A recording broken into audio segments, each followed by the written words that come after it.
يلا بينا نعمل كيك سينابون سهلة وسريعة ومن غير اي مواعين كتير خالص. الكيكة دي سهلة جدا، الناس اللي بتحب القرفة هتعجبهم جدا.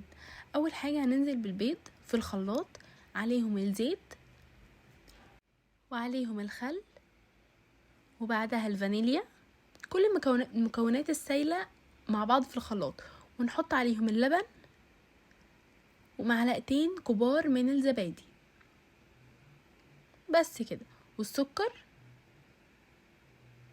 ونخلطهم على طول في الخلاط.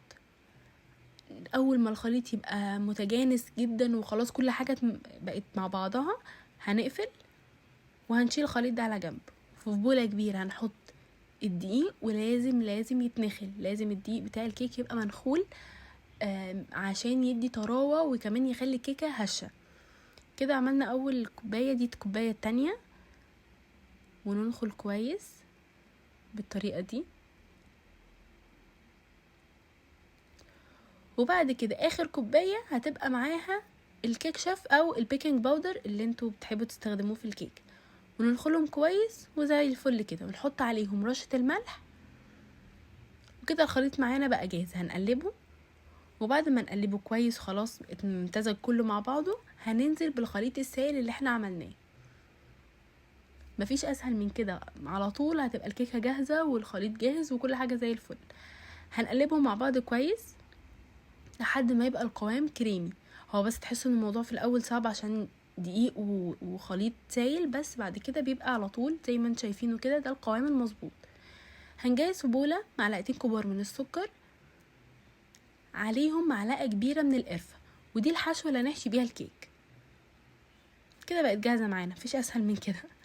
وفي قالب كيك هندهنه بدقيق وزبدة او دقيق وزيت اللي انت عايزاه، ونحط نص الخليط اللي احنا عملناه، نص خليط الكيك بالشكل ده زي الفل كده.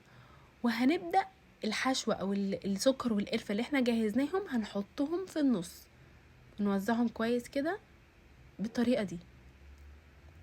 خلي بقى ان في سكر وقرفة جوه الكيك هتدي طعم بجد خيالي بالشكل ده. وننزل بعد كده بباقي خليط الكيك. وطبعا قبل كل حاجة نبقى مشغلين الفرن بتاعنا على درجة حرارة 180 ويبقى سخن، عشان الكيكة تدخل على طول في الفرن السخن تستوي وما تهبطش وتبقى زي الفل بالطريقة دي. كده بقت جاهزة معانا، يلا بينا على الفرن. هنجهز الصوص اللي هنعمله، مكعبات جبنة كيري او جبنة لبنة اللي انتوا عايزينه، وعليهم حوالي نص كوباية او ربع كوباية من الحليب المكثف المحلى، ونخلطهم كويس مع بعض. اول ما الخليط يبقى متجانس كده الصوص خلص خلاص بقى جاهز، مش محتاجين فيه اي حاجة. ممكن يتعمل بالكبة او بالهاند بلندر.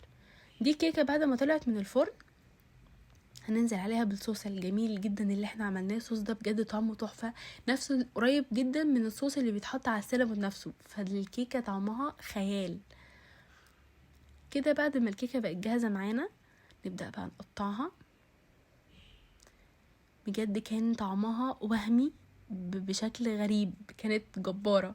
بصوا من جوه بقى، ده الصوص او ده الحشوة اللي احنا عملناها اللي السكر والقرفة، بجد كانت خيالية. وممكن طبعا نحط اكسترا صوص على القطعة اللي احنا هناكلها، هتبقى تحفة.